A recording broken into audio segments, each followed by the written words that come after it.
Bonjour, je suis Catherine Barlois, coach en bilan de compétences pour Blue Midlife.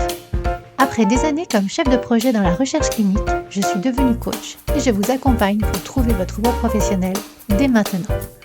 Bienvenue dans ce podcast où je partage avec vous, seul ou avec mes invités, des conseils, des expériences, du coaching dans la bonne humeur. Alors, on est parti pour l'épisode du jour. Bonjour à tous et bienvenue sur l'épisode numéro 78 du podcast Blue Mid Voice où je reçois en interview Caroline Sévestre. Alors, j'ai rencontré Caroline en mai 2024 au salon Bioéco à Metz où nos stands étaient quasiment voisins et j'ai été très attirée par l'univers de Caroline, mais quand nous sommes sur un salon, eh bien, nous sommes moins disponibles pour les exposants que pour les visiteurs et c'est normal. Alors, j'ai exploré un peu en plus en détail tout ce que Caroline proposait afin de pouvoir lui poser les questions adéquates et l'inviter à mon micro. Donc là, voilà. Donc, Caroline est une femme passionnée par les capacités de la conscience, par l'apprentissage et par l'humain.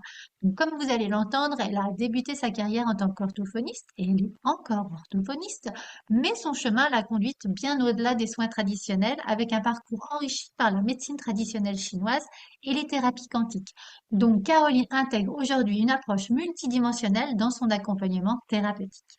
Dans notre échange, nous allons découvrir comment elle allie ces différentes disciplines pour offrir à ses patients des consultations sur mesure adaptées à leurs besoins uniques. Nous parlerons également de sa passion pour l'exploration des pratiques de guérison ainsi que des formations qu'elle est en train de mettre en place. Alors préparez-vous pour un voyage dans l'univers de la conscience et du soin holistique à travers le regard de Caroline et je vous souhaite à tous une belle écoute. Et on est parti. Bonjour Caroline, Bonjour Catherine, comment vas-tu?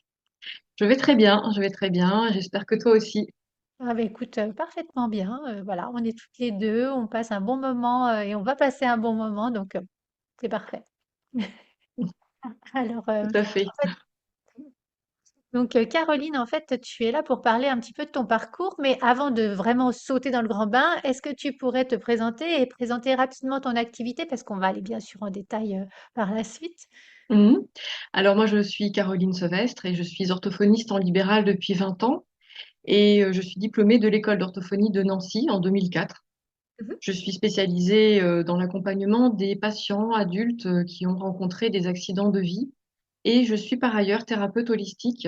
Donc mon temps se partage maintenant entre, on va dire, un tiers, deux tiers de mon temps entre mes deux activités, donc l'orthophonie et la thérapie holistique, et mes deux cabinets, avec une prépondérance maintenant un peu plus pour la thérapie holistique. D'accord. Donc, on va y aller progressivement. Est-ce que tu pourrais nous parler tout d'abord de ce qui t'avait intéressé initialement vers la profession d'orthophoniste? Ouais. Alors c'est vraiment un ensemble de choses pour l'orthophonie parce que au départ j'ai toujours été appelée par le soin depuis vraiment le plus loin que je me souvienne depuis toute petite. J'ai été vraiment appelée par le fait de prendre soin des gens. Et puis le monde de l'écriture et le monde de la lecture ont toujours été très présents pour moi depuis toute petite. Et donc j'avais à cœur aussi de pouvoir aider les enfants à prendre du plaisir à lire et à pouvoir voyager sans quitter leur chambre. Mhm. Il y a ça, et il y a aussi que les différents domaines d'intervention que permet l'orthophonie m'ont vraiment attirée, parce qu'on peut aborder différentes problématiques comme la parole, le langage, la logique, la concentration, l'attention, la déglutition, la voix, la dextérité à travers les dysgraphies. Tout ça, par exemple, hein, j'en oublie certainement. Et puis, il y a certains domaines qui sont beaucoup plus scientifiques et qui sont beaucoup plus médicaux, on va dire, parce que en orthophonie, on va pouvoir aider certains patients dans les suites de cancer notamment post-ORL, enfin des suites, je veux dire des suites de cancer ORL, en fait, des post-opératoires, je veux dire. Mhm. Voilà. Et donc, je me suis spécialisée dans la prise en charge de patients qui ont été atteints de cancer ORL et notamment dans la prise en charge des dysphagies. Donc, la dysphagie, c'est vraiment une difficulté à déglutir, à avaler. Et la personne qui s'est fait enlever certaines structures anatomiques suite à un cancer ORL va avoir un trouble du fonctionnement de sa déglutition qui va potentiellement être dangereux mener éventuellement, malheureusement, à des étouffements. Donc, on va prendre en charge ces troubles de la déglutition en dysphagie et on va pouvoir aider les personnes à retrouver une alimentation au moins quasiment normale. Et donc, à ce propos, ouais, tu voulais dire? Non, non, en fait, ça me faisait penser aussi, à la maladie de Parkinson. Il peut y avoir Oui, des problèmes aussi de exact. dysphagie. Oui, exactement. Ouais. Donc là, ce sera plus de la dysphagie neurologique, mais on va parler vraiment de différentes dysphagies. Et donc moi, je me suis spécialisée. Après, c'est toujours un peu la même manière de traiter, mais en amont, on va considérer les causes différemment. Et donc, j'ai écrit à ce propos un livre qui est destiné aux patients et à sa famille et qui traite vraiment de toutes les petites particularités, toutes les questions, tous les questionnements que le patient et sa famille peuvent avoir et qu'ils n'ont pas forcément le temps ni l'espace de poser, enfin, ils n'ont pas forcément le temps de poser toutes ces questions aux chirurgiens. Mmh. Et donc, ça les accompagne, ce guide les accompagne pour, dans ce parcours où la finalité est bien souvent une opération qui est mutilante et extrêmement traumatisante, en fait. D'accord, oui, en fait, tu es dans le soin et pas seulement en fait en présentiel, en fait, tu as pensé à l'accompagnement Mm, vraiment pendant ouais, tout le chemin. c'est ça. Et il y a aussi une dernière raison pour le choix de l'orthophonie, c'est vraiment le côté humain de ce métier. Et on noue des liens avec les patients, notamment, bon, de toute façon, on voit en général les patients une fois par semaine au minimum. Mhm. Et avec les personnes qui sont ensuite de cancer ORL, quand on intervient en milieu hospitalier, eh bien, les visites peuvent aller jusqu'à 4-5 fois par semaine. Et ça permet vraiment de nouer des liens, alors certes qui restent professionnels, mais ça permet quand même d'entrer davantage en contact et en profondeur avec l'histoire de la personne. Et puis d'apporter vraiment de la douceur, de la chaleur et de l'humanité dans un parcours qui est quand même vraiment teinté de souffrance. Donc tout ceci, le fait d'avoir différents champs d'intervention, différents domaines d'intervention, enfin, le monde de la lecture, le monde, l'expression en fait, les arts de l'expression finalement, et puis cette humanité vraiment, et le côté scientifique, médical, et j'ai trouvé que c'était vraiment très structuré, et, ça permettait d'agir vraiment, enfin, en conscience auprès des personnes. Et oui, j'entends les deux approches, l'approche, on va dire, carrée du côté scientifique, voilà, et de l'autre côté, l'approche humaine Voilà, qui prend soin, voilà, exactement ça. Ouais. Oui, parce qu'à la base, j'ai un bac S et du coup, ce côté scientifique de l'orthophonie m'a beaucoup attirée. Le côté carré, médical, on fait telle opération, on fait telle posture, etc. J'ai bien aimé. Et donc là, en fait, tu disais que tu étais orthophoniste depuis 20 ans, mais maintenant tu as une autre partie de ton approche professionnelle autour des médecines, des approches holistiques autres on va dire, l'approche de l'orthophonie. Euh, comment tu y es venue? Par quelle porte? Alors en fait, au bout de 5 années de pratique classique de l'orthophonie, je me suis rendu compte que tout ce qu'on nous avait appris à l'école d'orthophonie était vraiment bien, certes très très bien, mais que cela ne suffisait pas. En tout cas, moi, ça ne me suffisait pas parce que certaines rééducations ne fonctionnaient pas pour certains patients. Enfin, ça fonctionnait pour certains patients, mais pas pour d'autres, alors que a priori et sur le papier, ils avaient les mêmes problématiques de base. Mhm. Et donc, je me suis dit, bon, bah là, il y a quelque chose à aller chercher, à aller fouiller. C'est étrange que certaines choses marchent, fonctionnent sur certaines personnes qui ont le même problème, et puis pas sur d'autres. Et donc, je me suis dit, voilà, il faut prendre en compte quelque chose d'autre que je ne perçois pas encore. Et comme les choses ne se font jamais par hasard, j'avais sympathisé avec un étudiant chinois l'année précédente de cette prise de conscience-là. Et cet étudiant chinois m'avait montré des points d'acupression, dont un en particulier dont les résultats m'avaient complètement bluffé et qui permettait d'enlever de manière instantanée les douleurs de règles. D'accord. Et donc là, je m'étais dit, ah, c'est quand même intéressant. Et je me souviens vraiment du moment où j'ai eu le déclic par rapport au fait d'ouvrir vraiment sur d'autres choses. J'étais donc devant une patiente prof de sport pour qui la rééducation de la voix ne marchait pas vraiment, malgré tous mes efforts et malgré tous ses efforts à elle. Et à ce moment-là, je la regardais et je me suis dit, mais en fait, c'est de la médecine chinoise qu'il faut que je fasse. Et là, j'ai une espèce de lumière qui s'est allumée dans mon cerveau. Et de là, j'ai commencé à me former en médecine chinoise, mais aussi, enfin là, ça a vraiment ouvert les vannes. Donc j'ai commencé par ça, et puis j'ai continué par le Qigong, par l'expansion de conscience, par la méditation taoïste, par la thérapie quantique. Et en fait, tout ça, ça a vraiment ouvert plein de potentialités, mais toujours en étant structuré par la médecine chinoise, en fait. Du coup, c'est assez vaste, mais ça reste structuré. Donc, c'est une approche qui me correspond finalement bien parce qu'on reste dans quelque chose de vaste tout en restant structuré. Oui, oui, tu allies les deux. Et, Voilà. étudier la médecine chinoise, ça prend combien de temps? Toute une vie ou en fait il y a un cursus limité? Je dirais toute une vie, hein. Vraiment, on n'en sort jamais. Il y a toujours des choses à apprendre et surtout quand on est occidentaux, on va dire, et qu'on ne baigne pas dans la tradition chinoise depuis des générations. Donc, on a toujours des choses à apprendre, à mon sens, hein. Ouais. Donc, ça ne s'arrête jamais. Et c'est ça qui est bien. C'est ça Oui, qui est passionnant. Mm. il y a toujours quelque chose à apprendre. Et, et donc ces études-là, tu les as faites à quel endroit? Je les ai faites à Lille, D'accord, à l'école de médecine chinoise, la FLECT, à la FLECT de Lille. Ouais. Et après, j'ai continué différents cursus en prenant un peu de chaque où le vent me portait en fait. d'accord. Là, je suis toujours en train de me former. Voilà. Et tu avais choisi Lille par rapport à quels critères?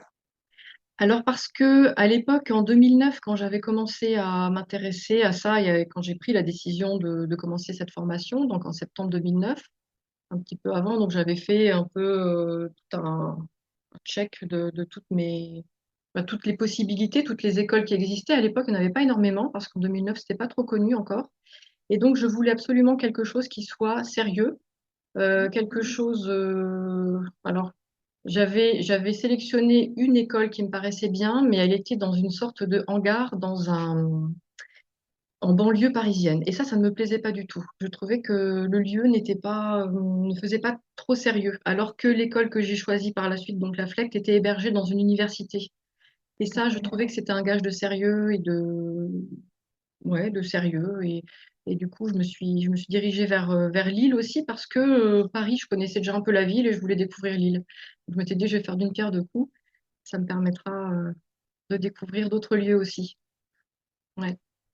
Et au niveau, alors là c'est purement pratique, au niveau mise en place et suivi des études, tu équilibrais ça comment par rapport à ton activité d'orthophonie, peut-être ta vie perso aussi, hein, des fois on a une vie perso.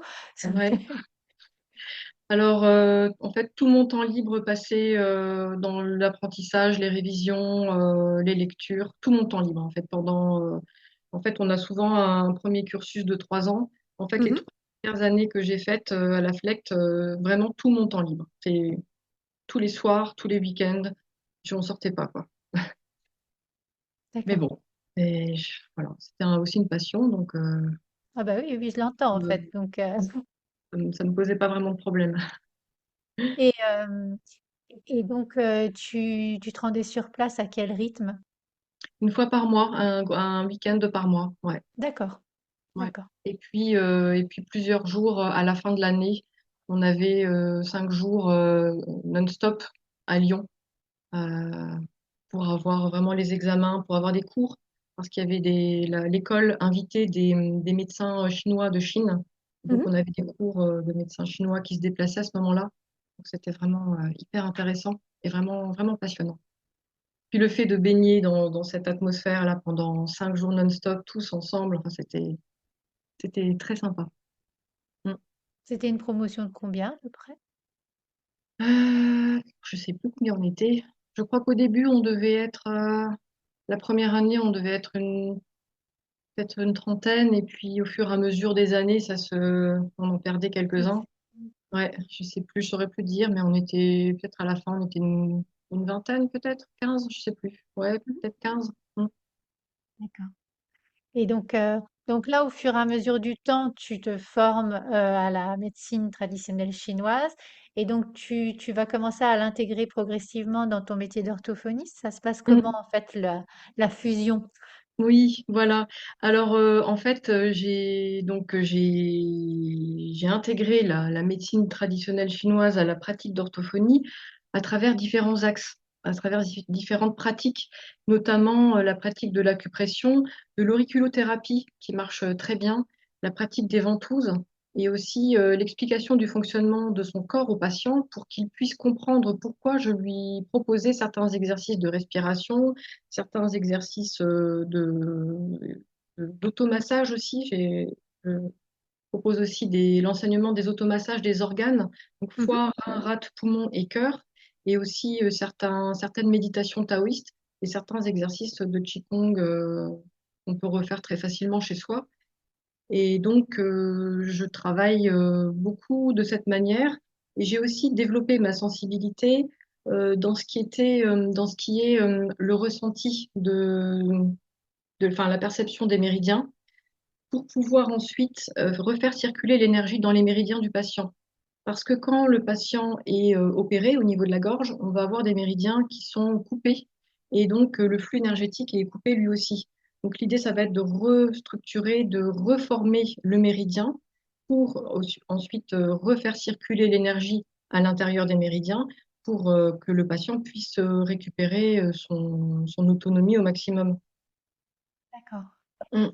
C'est hyper impressionnant ce que tu me dis parce qu'en fait ça me parle.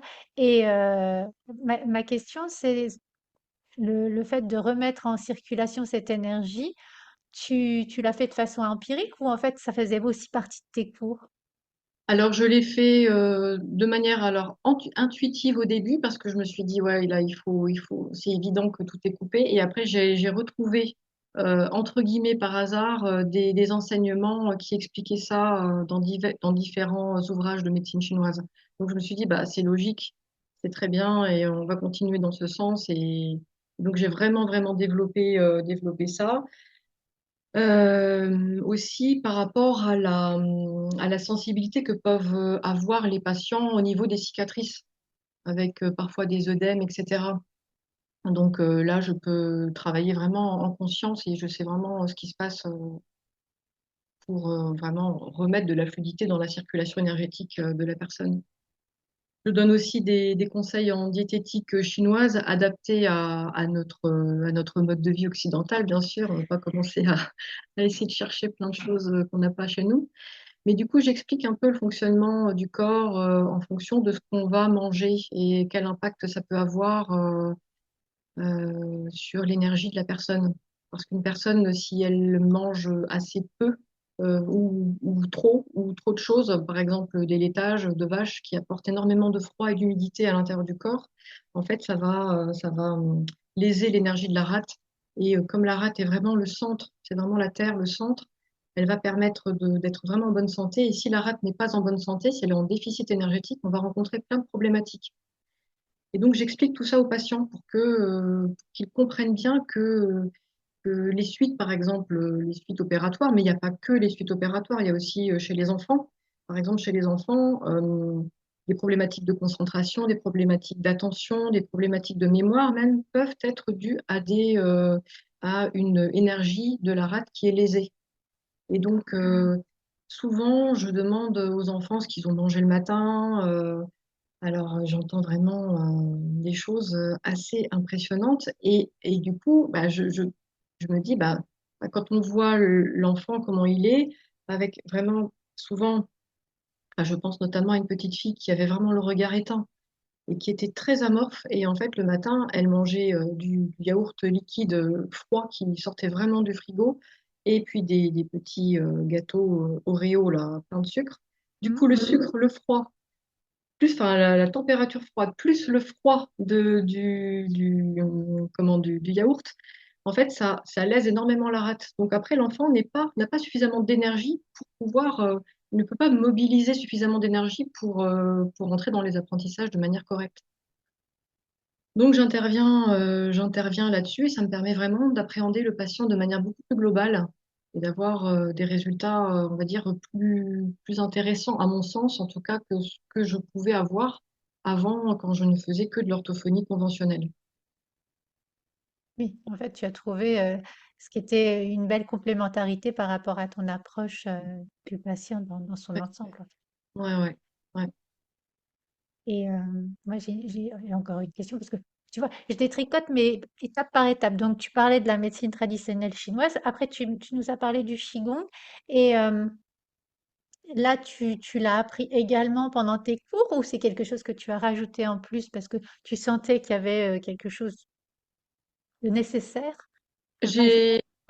C'est plus de la, comment dire, de la curiosité au départ, parce que j'en avais beaucoup entendu parler et j'avais eu quelques cours d'un stage en Chine que j'avais fait à Pékin, à l'hôpital de Pékin.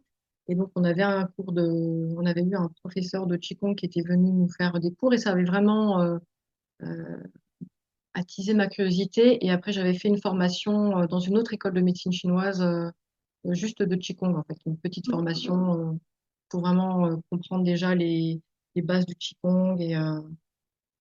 Et voilà. D'accord. Et tu parlais aussi du ressenti que tu pouvais avoir au niveau des méridiens. Et là, tu l'as appris aussi pendant tes cours de médecine. Dans ça, je l'ai appris vraiment, je l'ai développé vraiment de manière autonome. D'accord. Mm, Ok. Ok, ok. Oui, ce qui te mm. permet en fait d'avoir certes l'apprentissage, je dis, ingurgitation au niveau du cerveau, mais aussi tu te l'es approprié dans le corps. C'est ça, voilà. Avec, en toile de fond quand même des apprentissages et des théories que j'ai pu trouver dans d'autres ouvrages de médecine chinoise. Donc tout est vraiment étayé voilà, par la théorie, par des études, par des recherches qui ont été faites précédemment. Et puis moi, après, je vois le résultat sur le patient, donc Oui, c'est tout bon, quoi. voilà. Ouais, C'est rapidement vérifiable dans la vraie vie, on va dire. ouais. Ah oui, oui, c'est en direct, hein. Le patient me décrit ses sensations, donc c'est vraiment bien. Mm. Et donc par rapport à tout ça, alors on n'a pas encore été voir ce dont tu parlais là au niveau de la thérapie quantique, mais déjà quand tu as commencé à mettre en place ces différentes approches autour de l'orthophonie, est-ce que tu as rencontré des défis?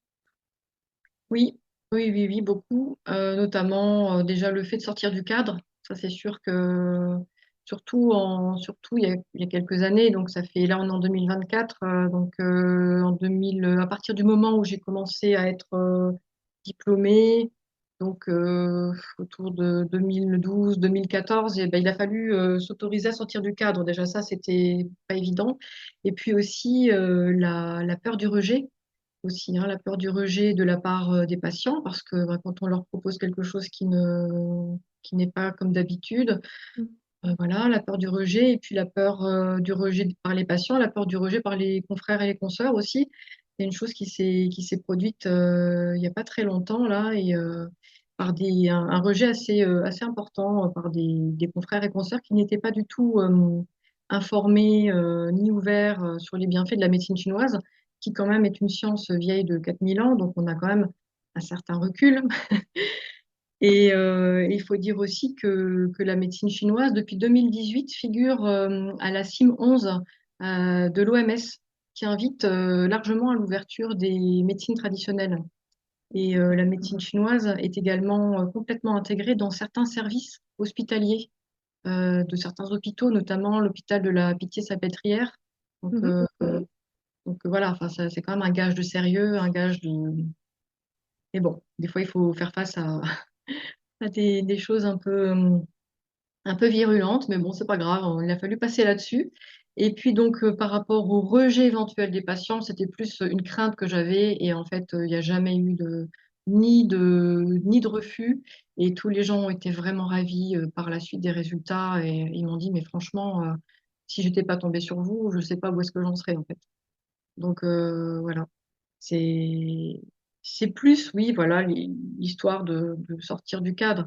Et donc, tout le monde a été vraiment, enfin, tous les patients ont été vraiment très satisfaits. Et c'est vraiment le cas d'une de mes patientes qui a accepté de témoigner sur mon site internet et qui est en vidéo. Donc, si les gens veulent aller voir, il y a Mhm. ma vidéo de présentation de mes formations. Et donc, elle a accepté de témoigner donc, une courte séquence, voilà. Et puis, il y avait aussi une autre patiente qui avait une énorme boule au niveau de la gorge. Et en fait, cette boule, elle appuyait complètement sur l'œsophage. D'accord. Donc, ouais, donc, elle ne pouvait plus rien avaler. Il y avait, la soupe passait à peine, en fait. Donc, elle avait perdu beaucoup de poids. C'était vraiment compliqué. Et donc, en faisant des exercices avec des ventouses, avec de l'auriculothérapie, en fait, on a récupéré en quelques séances, en deux séances, déjà, elle pouvait remanger, ça repassait déjà. Ouais. Et donc, après, la boule avait complètement disparu. Et donc, elle remangeait complètement normalement, quoi. D'accord. Et une Ah belle oui, vie. c'est des résultats hyper rapides, comme tu dis, Hyper c'est tangible. Oui, oui, oui, vraiment tangible. La personne, elle arrive rien à avaler et elle repart. Le lendemain, elle revient, elle dit, ah ben, ça passait déjà mieux, quoi. Donc là, on est content et on se dit, bah, c'est bon, on est sur le bon chemin, on continue. Et c'est vrai qu'avec les outils d'orthophonie classique et conventionnels, ben, je sais pas ce que j'aurais fait, en fait, finalement. Donc voilà, c'est intéressant. C'est vraiment des outils intéressants. Oui, oui, Ouais. je l'entends. Et donc là, en fait, on était, bon, on a parlé de l'orthophonie, on vient de parler de l'approche autour de la médecine traditionnelle chinoise avec en plus Qigong et en plus la perception des méridiens. Est-ce que, est-ce que tu peux nous parler de comment est-ce que tu as encore évolué en rajoutant les thérapies quantiques et Mm, puis cette approche au niveau de l'énergétique? mm. Alors en fait, j'ai donc cette première formation en médecine chinoise m'a vraiment ouvert des portes sur comment dire, d'autres savoirs, d'autres enseignements qui ne sont pas tellement connus. Et donc, je me suis intéressée énormément à l'expansion de conscience et j'ai eu des résultats très intéressants avec la visite on va dire, et l'exploration d'espaces-temps parallèles. Mhm. Ouais, parce que bon, dans mes formations, j'ai pu expérimenter, et puis maintenant je l'expérimente encore beaucoup, et notamment au travers des soins que je propose, qu'on a différentes parties de nous-mêmes qui sont incarnées dans différents espaces-temps et qui vivent des expériences qui vont être plus ou moins heureuses et qui vont entrer en résonance avec notre propre vie. Et donc, par exemple, si une partie de nous-mêmes est incarnée dans un autre espace-temps et qu'elle vit une problématique soit physique, soit psychologique intense, on va entrer en résonance avec ça et on va avoir un impact dans notre vie ici. Et si en fait, on va se retrouver face à une difficulté, et bien souvent, il n'y aura pas de raison médicale, de raison scientifique à cette problématique, à ce dysfonctionnement, à cet inconfort. Et on fait souvent vraiment tout le tour des investigations qu'on peut faire, hein, scanner, IRM, Oui. radio, etc. On ne trouve rien. Et souvent, il peut se trouver, enfin en tout cas, moi ce que j'ai observé là depuis quelques années que je pratique la thérapie holistique et notamment ces soins-là, eh bien j'ai observé qu'il y avait différentes résonances et qu'en allant chercher et harmoniser dans les autres espaces-temps, on avait très rapidement, voire immédiatement, une répercussion positive dans cette vie-ci. D'accord. Oui, donc Ouais, c'est holistique, mais pas seulement, en fait, comme tu dis, dans notre univers, en fait, tu, ouais. tu vas rayonner Là, on beaucoup va plus large. C'est ça, ouais. On va vraiment travailler vraiment dans d'autres dimensions. Alors après, holistique, c'est vrai qu'on va travailler sur le physique, sur l'émotionnel, on va vraiment prendre tout en considération. Mais c'est vrai que j'aime bien encore travailler sur une dimension beaucoup plus élargie de la personne. Ouais. Écoute, merci pour ce partage. Et en fait, du coup, j'ai une question. Est-ce que tu pourrais nous partager quelques réussites ou transformations marquantes chez tes patients avec cette approche holistique, s'il te plaît? Oui, oui, oui, bien sûr. Alors, j'ai eu plusieurs réussites enfin, plusieurs résultats extrêmement intéressants, notamment par rapport aux visites et aux explorations dans les espaces-temps où sont incarnées différentes parties du patient, enfin du consultant, du coup. Et notamment une personne qui était venue me voir, une dame qui était venue me voir parce qu'elle avait une douleur à la gencive qui était absolument insupportable. Et cette douleur-là ne partait pas. Elle avait évidemment, elle était allée voir son dentiste, ils avaient fait des radios, elle était allée voir même, il n'y avait rien. Elle était allée faire une IRM, un scanner, enfin, elle avait vraiment tout fait. Elle avait même fait de l'acupuncture, elle avait fait, je crois qu'elle avait même fait de la microkiné, etc. Mais rien ne fonctionnait, même les antalgiques ne fonctionnaient pas. Et donc, c'était vraiment très embêtant. Et elle est venue me voir, elle m'a dit, franchement, après vous, je ne sais plus quoi faire. Donc, on a fait le soin complet de libération holistique que j'ai mis au point et qui est vraiment la quintessence de toutes mes formations et des guidances que je reçois. Et donc, pendant ce soin-là, je peux aller investiguer les espaces-temps qui sont reliés aux patients. Et donc, dans un des espaces-temps qui s'est présenté à moi, cette personne-là était un homme en fait qui était dans un village au fin fond de l'Allemagne, un peu dans les années 1800-1830, et il s'était fait arracher la dent, une dent par un arracheur de dents ambulant qui faisait voilà qui allait de village en village, et cette opération s'était très mal passée. Il lui avait arraché la moitié de la gencive. Enfin, c'était vraiment horrible. Et donc, j'ai vu cette personne-là qui était en train quasiment de mourir de gangrène. Et donc, comme elle était reliée en résonance avec cet homme-là qui souffrait horriblement, qui était en train de mourir dans un autre espace-temps de douleur et d'infection au niveau de la gencive, eh bien, elle avait cette répercussion, cette résonance au niveau de sa gencive à elle, sans qu'il y ait dans la matière et dans la réalité tangible une raison. Et donc, en allant harmoniser l'espace-temps parallèle, eh bien, on a tout de suite eu une répercussion positive dans la vie de la patiente. Et quand elle s'est, entre guillemets, réveillée enfin, c'était pas un réveil parce qu'on ne dort pas pendant les soins, mais quand elle est revenue à sa conscience, à la fin du soin, elle n'avait plus mal. Et la douleur avait complètement disparu et elle n'est pas réapparue. Donc C'est ça c'est, génial. ouais, ça c'est une des belles réussites. Et tu as une autre aussi qui est assez époustouflante et que j'aime bien raconter parce qu'elle est vraiment incroyable. Donc c'est à la suite d'une de mes conférences, j'ai une jeune femme qui vient me voir et qui me dit, il faut absolument que je vous voie en soins parce que vous êtes mon dernier espoir. Je me dis, bah, mince alors, j'espère que ça va vraiment marcher parce que la pression est quand même assez importante. Et donc, elle me dit, je souffre de polydipsie. Et donc, la polydipsie, c'est le fait de devoir boire 7, 8, 9 litres d'eau par jour euh, de manière vraiment, enfin, on peut vraiment pas s'en empêcher parce que la soif est inextinguible. Et donc, elle passait son temps à boire la journée, à aller aux toilettes, faire pipi. La nuit, c'était pareil, elle n'arrivait pas à dormir. Du coup, sa vie professionnelle s'en ressentait, sa vie personnelle aussi. Elle était épuisée. Et évidemment, elle avait fait toutes les investigations médicales possibles et imaginables. Il n'y avait pas de diabète, il n'y avait pas de troubles psychiatriques, il n'y avait pas de troubles physiologiques, il n'y avait pas de troubles rénaux, il n'y avait vraiment rien, en fait, rien du tout. Elle était parfaite, parfaite, en parfaite santé. Et donc, on fait le soin complet de libération holistique et là, je perçois un espace-temps dans lequel une partie d'elle-même était incarnée et où elle était reliée à un marin qui avait fait naufrage et qui était en train de mourir littéralement de soif sur sa chaloupe qui était en train de dériver sur une mer d'huile.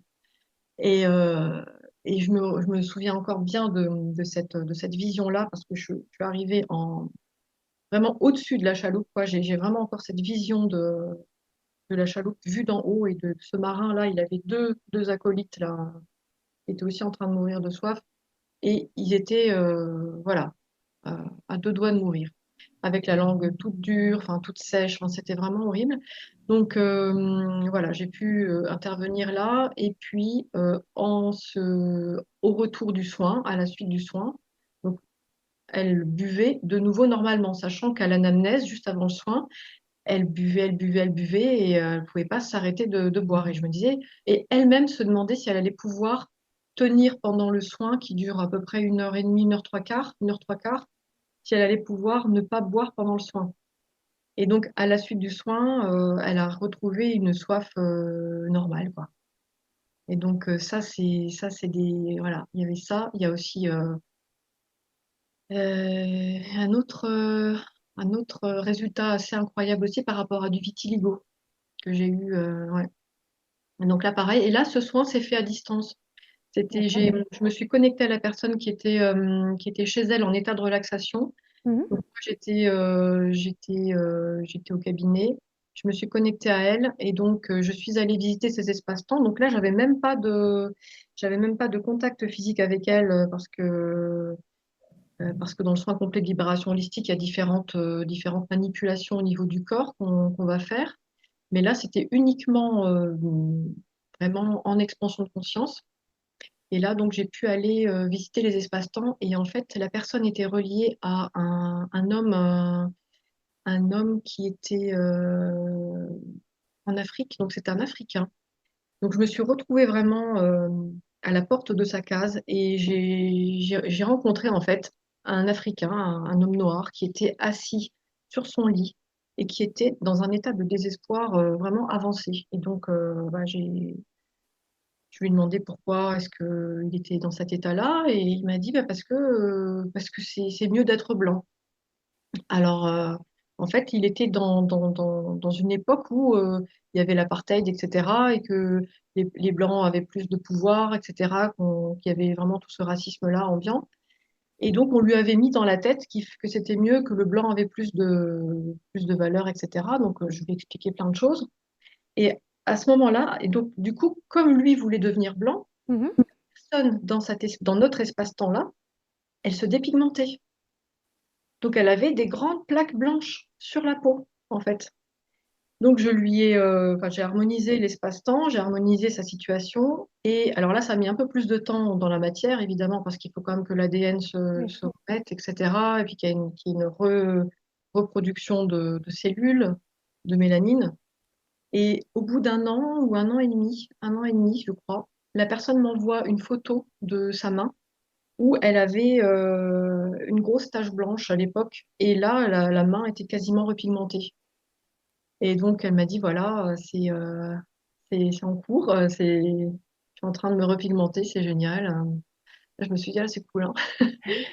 Ouais, Ah oui, non, ça fait, ça te donne de beaux souvenirs, mais également, comme tu le disais, par rapport au mental, quelque chose de tangible oui, également. oui, oui. Et aussi des choses que je peux trouver dans l'astral, dans le corps astral des personnes. Et alors, ce qui est souvent assez marrant, entre guillemets, c'est que les gens ne me parlent pas forcément de certaines douleurs qu'ils peuvent avoir, certains inconforts, et je trouve dans l'astral, dans leur corps astral, des choses donc, que je vais nettoyer, que je vais enlever. Et donc après, je leur dis, voilà, j'ai trouvé ça, etc. Qu'est-ce que vous en pensez? Est-ce que ça résonne en vous? Et en général, les gens me disent, ah bah oui. Là, dernièrement, j'ai enlevé quelque chose qui était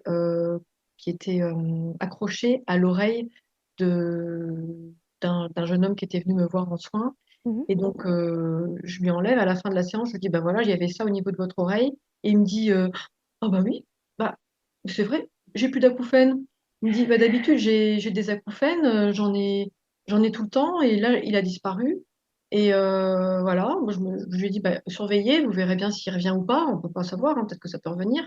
Et donc là, hier, je l'ai revu, ce jeune homme, et je lui ai demandé pour son acouphène, et l'acouphène n'était pas revenu. Donc ça, c'était super.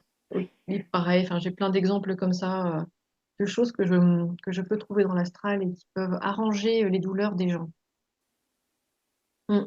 Oui, oui, c'est, assez, c'est génial. En fait, j'ai les mots génial et incroyable qui me viennent. Donc oui, oui, merci pour ces partages. Oui, oui, oui. qui donne Ouais, des je suis exemples. d'accord avec toi, c'est vraiment génial et incroyable. Et franchement, moi, à chaque fois, je suis bluffée, même si je sais que ça marche et tout, je me dis, mais c'est génial, en fait. C'est vrai, c'est vraiment ce mot. Oui, oui, oui, oui, oui, ça va au-delà de, on va dire, de notre compréhension cartésienne comme on aimerait, voilà, et c'est parfait en fait, c'est juste Ouais, parfait comme ça. mm, c'est ça. Très bien. Et ça, tu l'introduis comment en fait? Parce que donc quand les personnes ont besoin d'orthophonie, on va dire classique, ils ont une ordonnance, ils viennent vers toi et tu les invites à passer de l'autre côté du miroir, si je peux me permettre juste, voilà, Ouais. ou en fait ils viennent vraiment spécifiquement pour ça. Alors, en fait, j'ai les deux activités sont bien séparées. J'ai d'un côté l'orthophonie où je fais que des soins orthophoniques qui restent dans le cadre de l'orthophonie, on va dire, avec l'orthophonie et la médecine chinoise et éventuellement des fois quand même je peux pas m'empêcher d'aller investiguer les espaces-temps de la personne. Des fois, ça s'impose à moi-même et Mhm. le travail se fait tout seul. Donc voilà. Mais sinon, quand on est vraiment sur ces soins-là particuliers, avec les espaces-temps parallèles, avec les déblocages émotionnels, on est quand même plus sur la thérapie holistique. Donc là, ça se passe D'accord, vraiment, c'est quand même scindé. Donc ok. ouais. Et après, c'est vrai que ouais, des fois, le travail se fait tout seul, mais bon, ça c'est pas c'est pas vraiment volontaire forcément, hein, c'est voilà. Oui, je crois que tu parlais au départ que tu avais 2 cabinets, c'est ça? Oui, oui, oui, j'ai deux cabinets, donc c'est vraiment bien scindé. D'un côté l'orthophonie, de l'autre côté l'holistique. D'accord. Pas de confusion. Oui, oui, oui, ça permet déjà de géolocaliser tes activités, rien que pour Exactement, les patients eux-mêmes. c'est mieux. Ouais, ouais. Et puis les patients d'orthophonie vont au cabinet d'orthophonie, les patients holistiques vont au cabinet holistique et il y a pas de mélange. D'accord, Mm. d'accord. Et donc là, j'entends que tu réussis à vraiment harmoniser les choses par rapport à tes approches. Mm. Et en fait, j'entends aussi que tu es dans dans un processus de formation continue, en fait.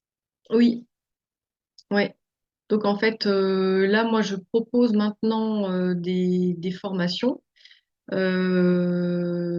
Donc en fait, j'ai créé Ortholistique, qui est la contraction à la base. En 2017, j'avais créé Ortholistique, qui était à la base vraiment la rencontre entre les deux termes d'orthophonie et d'holistique. Donc c'était vraiment ça. Et puis naturellement, après, ça a évolué vers ortho, ce qui est droit et juste, ce qui forme Mhm. un cadre, ce qui propose un cadre, et holistique, ce qui est global, un cadre à l'holistique finalement. Donc on en revient toujours à cette structuration de l'holistique et de la globalité.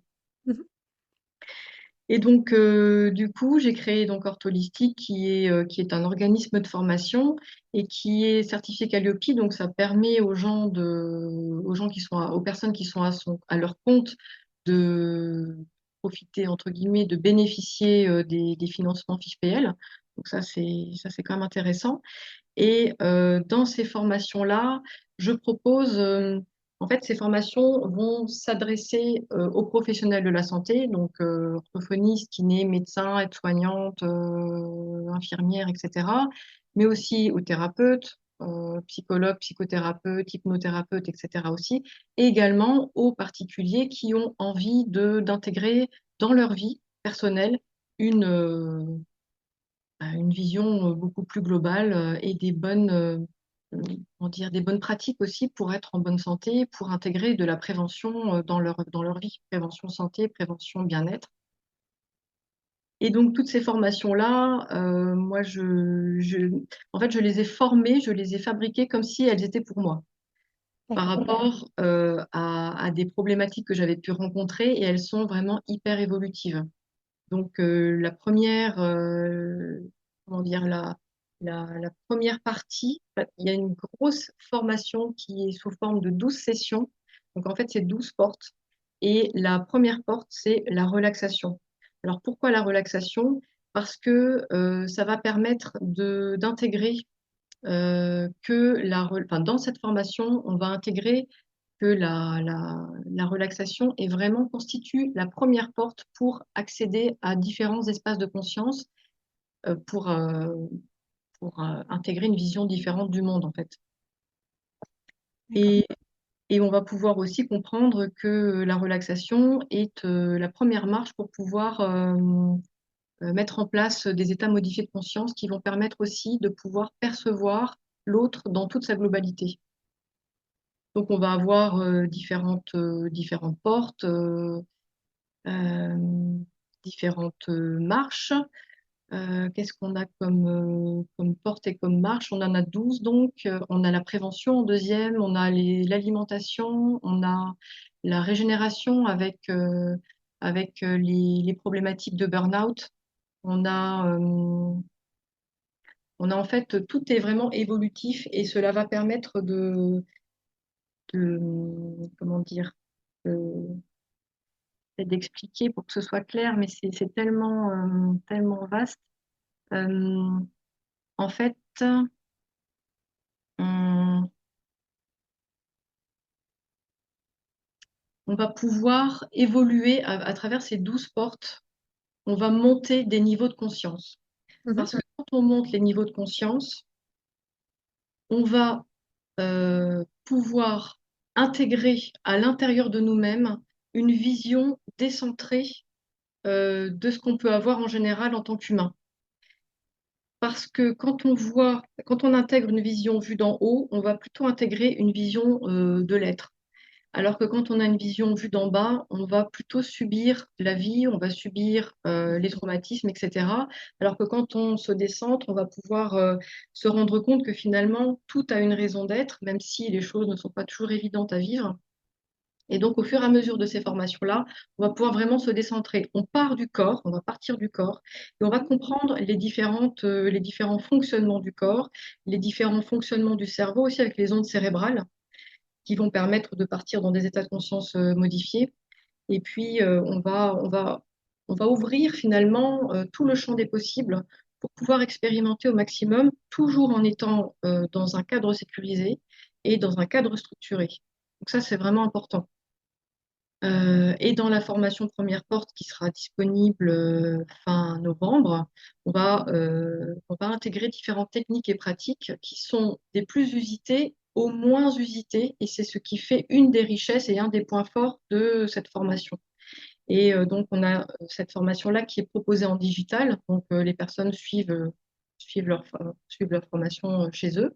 Oui. Et il y aura une partie en live sur Zoom Mhm. avec possibilité pour chacun de poser toutes ces questions, parce que c'est sûr que quand on est derrière son ordinateur, on est un peu livré à soi-même. Du coup, là, il y aura vraiment un espace pour chacun.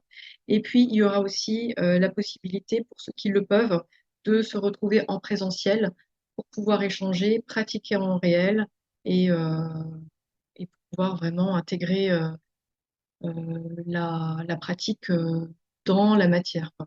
Mhm. Oui. Oui, oui, oui. Donc là, en fait, euh, tu es en train d'ouvrir la première porte. Mm. Donc au moment où on enregistre, on est en octobre 2024, donc pour fin novembre 2024. Et ensuite, tu vas donc créer et permettre d'ouvrir toutes les autres portes au Mm. fur et à mesure. Et le suivi, en fait, juste toujours, c'est mon esprit pratique qui arrive. Euh, donc là, tu ouvres une première session et ensuite les gens vont suivre dans un même groupe ou alors tu vas mixer. Comment ça va se passer? Alors, pour l'instant, comme il y a une première porte, les gens vont être entre guillemets dans le même groupe sur Zoom quand il y Mhm, aura des lives sur Zoom. Et puis ensuite, en fait, comme ce sera évolutif, il y aura effectivement les groupes première porte, les groupes deuxième porte, les groupes troisième porte, etc. Parce que ceux qui auront fait, par exemple, les quatre premières portes, ils auront un peu d'avance par rapport à ceux qui seront dans la première porte. Donc, L'idée, c'est peut-être qu'il n'y ait pas un trop grand écart, mais en même temps, ça peut être intéressant d'avoir des échanges entre tout le monde pour que ça circule vraiment correctement. Et à voir, parce que tout n'est pas encore complètement figé là. Donc là, pour l'instant, la première porte, elle va se manifester, elle va s'ouvrir en fin novembre, début décembre, tout début décembre au maximum. Mhm. Mais c'est une bonne question que tu poses. C'est une bonne question. Bah, disons qu'en fait, les personnes qui vont peut-être nous écouter avec un petit peu de différé vont se dire, ah ben moi j'ai loupé la porte. Du coup, comment je fais pour... Ah bah de toute façon, la personne en fait, elle va s'inscrire en fait, elle va acheter entre guillemets la formation. Donc elle Mhm. l'aura sur son ordinateur. Elle aura la formation complète première porte sur son ordinateur. Donc elle D'accord, va pouvoir la suivre. Il y aura, je pense, une quinzaine d'heures de formation au niveau de la première porte, entre 10 et 15, je pense plus vers 15 que 10. Et puis au fur et à mesure, il y aura différentes réunions sur Zoom qui seront programmées au fil de l'année. mhm, d'accord. Elles peuvent prendre quand elles veulent. Ça peut être même l'année prochaine, il n'y a pas de problème en fait. Ok, ok, Mm. ok. Bon, voilà. C'est histoire de répondre à des questions Oui, non, qui mais pourraient se c'est poser. une bonne question. C'est une très bonne question parce que c'est vrai qu'on peut se la poser, ouais. Mm. Donc en fait, les gens peuvent monter dans le train quand ils Un veulent. petit peu, d'accord. Voilà, Ok, de manière ok, décalée, il n'y a aucun souci. Mm. c'est rassurant. Et Ouais. donc oui, en fait, tu rajoutes une corde à ton arc en ayant cet organisme de formation et en permettant à d'autres personnes de suivre tes pas, en fait, et tout ce que tu as découvert Mm. en croisant toutes ces formations. Ouais. Et, euh, et donc là, en fait, comment tu t'organises en fait par rapport à tout ça? Comment je m'organise? C'est-à-dire par rapport au temps, par rapport Voilà, à... par rapport au temps, oui, par rapport à tes priorités, parce que tu disais un tiers, deux tiers, et là, tu viens de rajouter un quatrième tiers, et donc C'est du coup, je ça, me dis, c'est ça. C'est là que ça pose problème en fait dans la matière. C'est que du coup, j'ai moins de temps pour faire des choses essentielles, essentielles, matérielles, on va dire. Donc, heureusement qu'on est deux et qu'il y ait quelqu'un d'autre qui supplée un peu aux contingences et à la gestion du quotidien. mhm, C'est vrai que ça prend beaucoup de temps. Ça prend énormément de temps et je suis quand même beaucoup prise par tout ça. C'est vrai que les week-ends, je passe mon temps à préparer les formations, à étudier aussi pour continuer à être à jour. Et donc, ça prend du temps, beaucoup d'énergie. Et j'ai l'esprit qui est quand même assez occupé par tout ça. Donc, mais bon, c'est un peu comme ça que je fonctionne depuis toute petite. J'adore étudier, j'adore lire, j'adore apprendre. Donc, c'est un peu un besoin fondamental que j'ai. Ça, je pense pas pouvoir m'en délester facilement. mhm.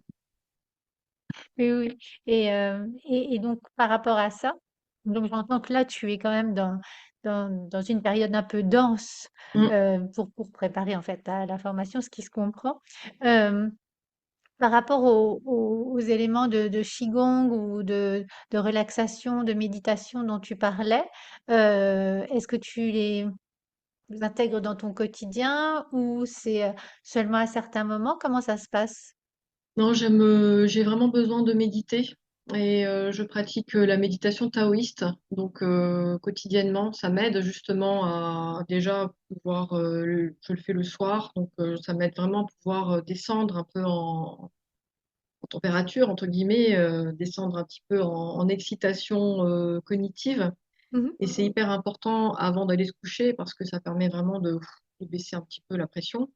Et la méditation taoïste, elle est vraiment importante à mon sens parce que elle va permettre non seulement de recentrer l'esprit, de calmer l'esprit, mais aussi d'aller faire circuler l'énergie à l'intérieur du corps.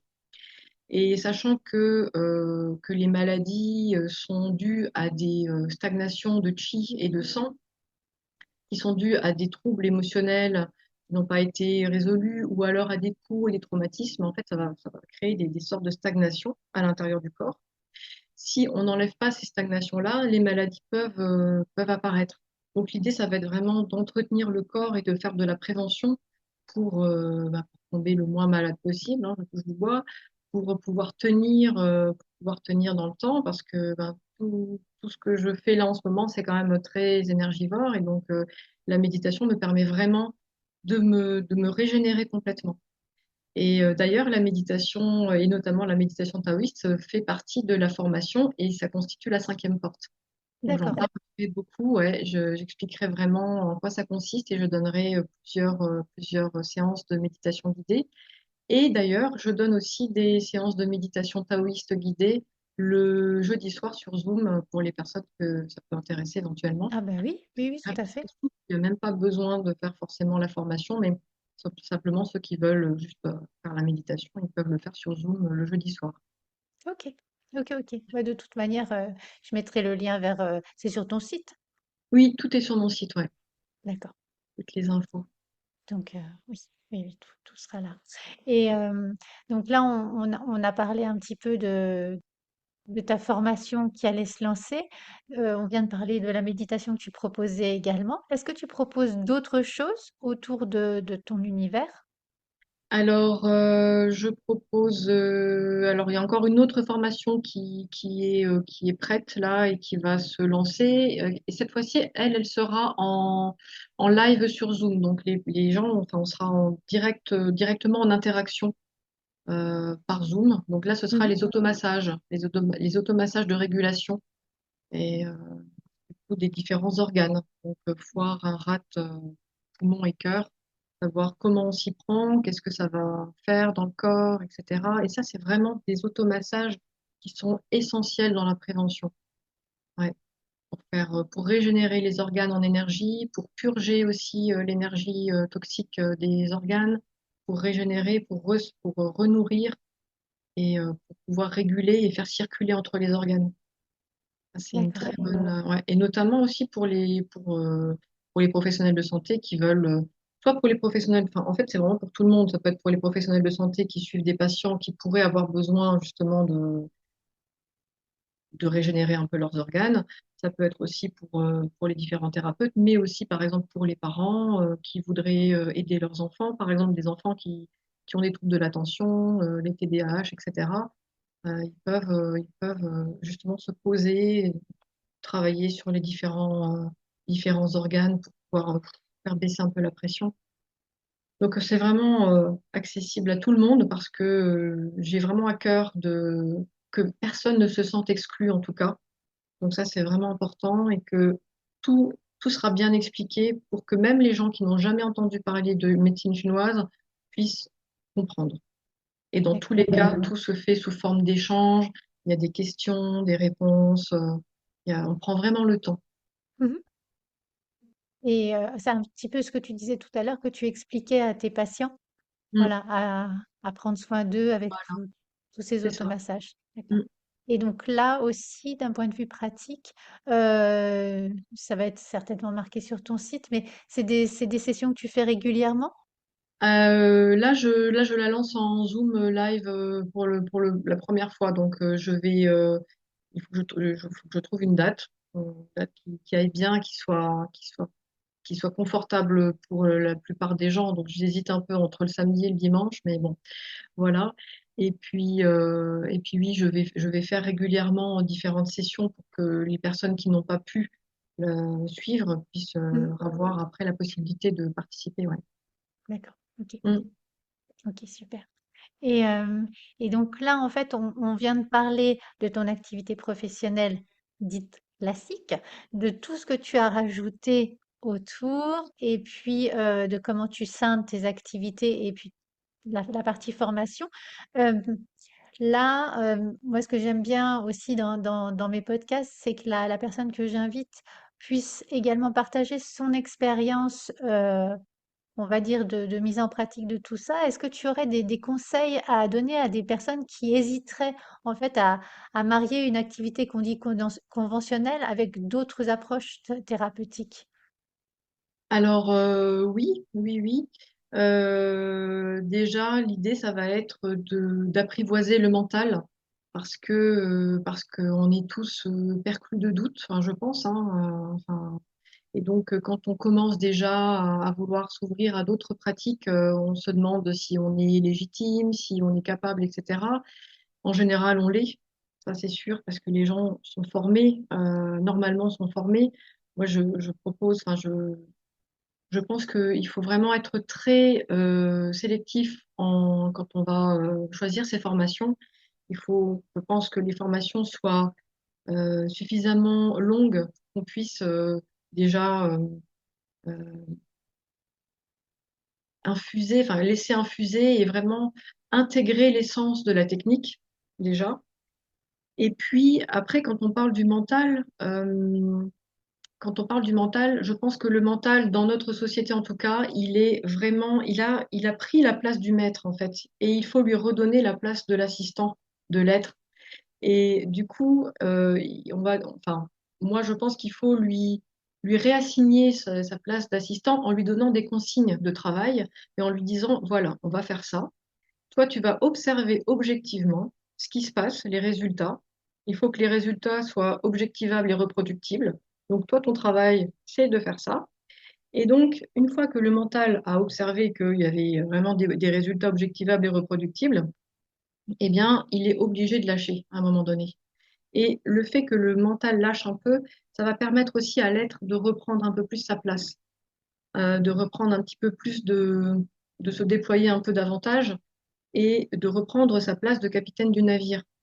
Et donc, l'idée, ça va être vraiment de repositionner le mental qui est de toute façon un excellent outil d'organisation et on a besoin de lui et c'est lui qui nous permet de survivre dans bien des cas finalement, hein. Mais il a tendance à nous maintenir un petit peu trop dans notre zone de sécurité, dans notre zone de confort. Donc il faut le rassurer.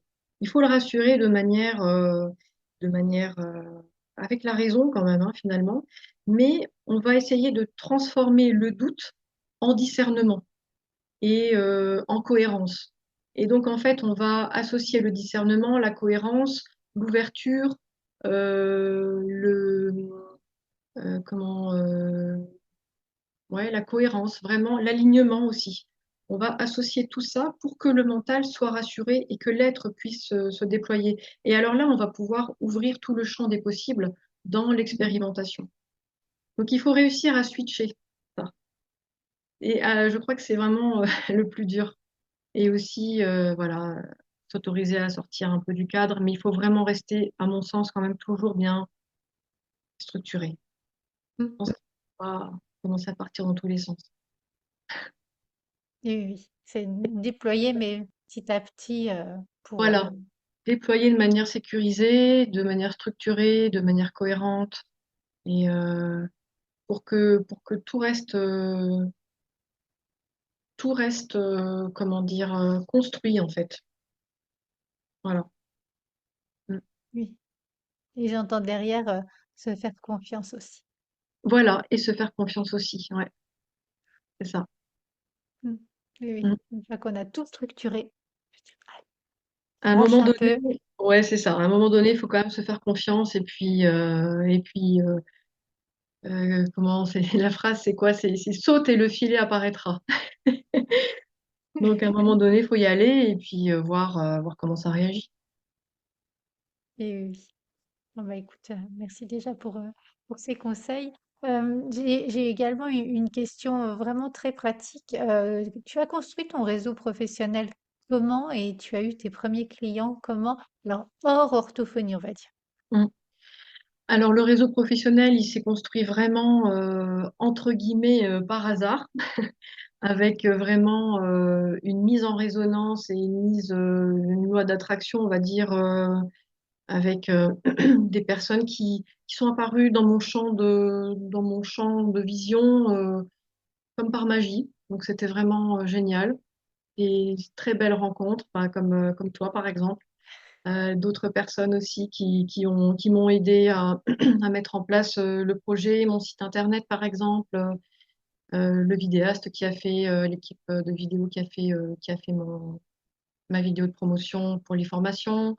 Donc c'est vraiment des belles rencontres qui m'ont permis d'être portée, d'être soutenue, d'être encouragée. Donc, c'est aussi une personne qui fait également des podcasts et qui m'avait interviewé l'année dernière, qui s'appelle Emmanuelle Berger et qui fait des podcasts qui s'appellent Terre Alliée. Et elle va à la rencontre des orthophonistes qui sont singulières et plurielles. Mhm. À l'époque, je pense qu'elle a un peu arrêté de voyager autour de la France là, mais elle était en van aménagée, et donc elle traversait toute la France à la rencontre d'orthophonistes qui avaient une pratique un peu différente et non conventionnelle, enfin moins Super ça. conventionnelle, ouais. Donc voilà, c'était que des belles rencontres. Et toi, donc au Salon Bio de Metz. Oui, tout à fait. Ouais. Donc ça En mai permet, dernier. pardon? En mai dernier. Oui, voilà, en mai dernier. Donc ça permet vraiment de se mettre en relation avec des personnes qui vibrent à la même fréquence. Et ça, c'est vraiment important, c'est assez fabuleux. Voilà. Et pour les personnes, les premiers clients, les premiers consultants, euh, eh bien, le bouche à oreille, les tout premiers consultants, ça fait longtemps déjà. Alors je me souviens que la toute première consultante que j'ai eue, c'était quelqu'un de la famille d'un de mes patients d'orthophonie. D'accord. Voilà. Donc ça a commencé comme ça. Il y a eu une sorte de d'étirement entre les deux et Mhm. puis ça a fait des petits. Et là maintenant, il y a beaucoup de bouche à oreille qui fonctionnent. Ouais, le bouche à oreille, j'ai des gens qui viennent me voir parce que telle personne est venue me voir. Et puis il y a aussi, ben, grâce au salon bio, le salon Oui, bio, salon, mais en général, le salon bio de Metz est vraiment très porteur au niveau des prises de contact, etc. Et puis comme je fais des conférences au salon bio, ça permet aussi de toucher un maximum de monde. Donc souvent, les gens viennent me contacter après une conférence ou sur le stand. En fait, je pense que recommandation et puis bah, on est dans l'humain, la Voilà, conférence. Voilà. Les gens apprennent à te connaître par une porte ou par une autre. exactement. Et merci déjà pour ça. Et sinon, en fait, sur ton chemin, en fait, est-ce qu'il y a des livres ou des personnes ou des expériences qui t'ont vraiment inspiré et qui t'ont donné voilà, cette énergie continuer sur ton chemin? Oui, oui. Il y a Philippe Guillemant que j'aime énormément. Je ne sais pas si tu, ouais, tu connais, Oui, hein. J'adore vraiment cette personne. C'est un, c'est un ingénieur de recherche qui était au CNRS, je pense qu'il doit être à la retraite maintenant. Et voilà, ouais. Et donc, il est diplômé de l'école centrale. Donc, c'est vraiment le haut du panier en termes de qualité de référence scientifique. Et en fait, il mène des expériences dans le champ du quantique. Donc, ça, je trouve que cette personne est vraiment extraordinaire. Donc, j'adore cette personne. Et j'aime énormément aussi Raf Benchetrit, que j'ai vu plusieurs années de suite au Congrès des thérapies quantiques en conférence. Au Congrès des thérapies quantiques, c'est un excellent orateur et un grand philosophe et un grand humoriste aussi. Il est excellent, il est vraiment très marrant. Et j'aime beaucoup ces deux personnes-là. Il y en a plein d'autres aussi. Je laisse un peu les personnes déployer leurs antennes paraboliques et se laisser guider, se laisser inspirer par leur propre chemin. Mais franchement, ouais, il y a le congrès des thérapies quantiques que j'avais suivi en 2012, 2013, 2014. Après, je crois que ça s'était arrêté, malheureusement. C'était vraiment fabuleux. Et oui, je ne déplore qu'une chose, c'est qu'ils aient arrêté.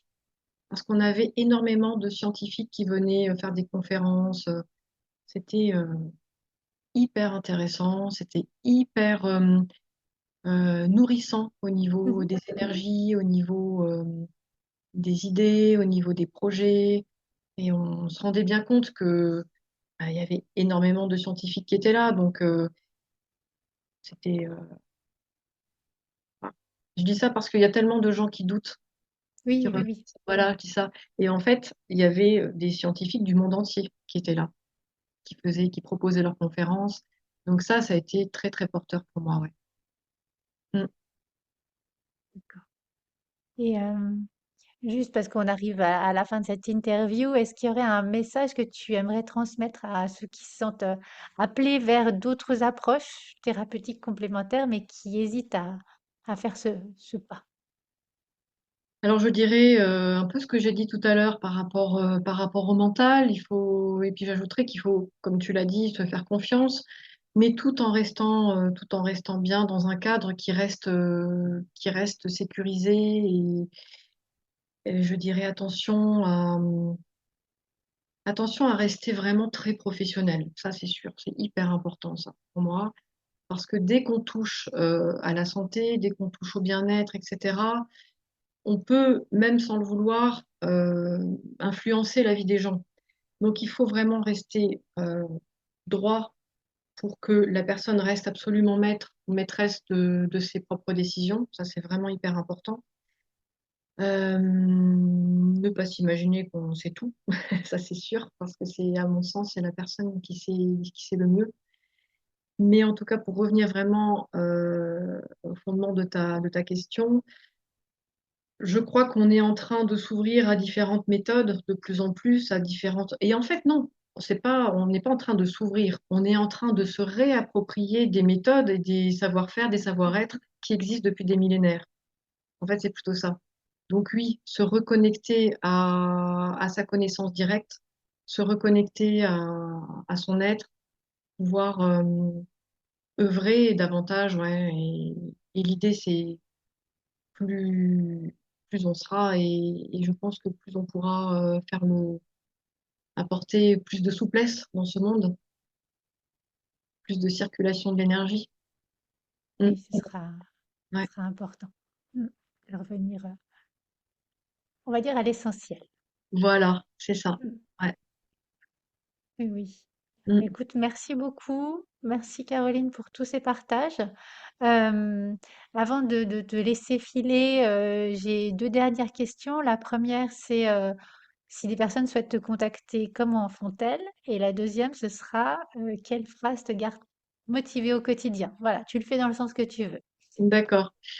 Alors, pour me contacter, c'est vraiment facile. Vous pouvez aller sur mon site ortholistique.com ou alors vous pouvez aller sur ma page Facebook ou alors sur Instagram, toujours ortholistique. Et puis sur mon site ortholistique, donc vous avez toutes les informations concernant mes formations, concernant les méditations sur Zoom.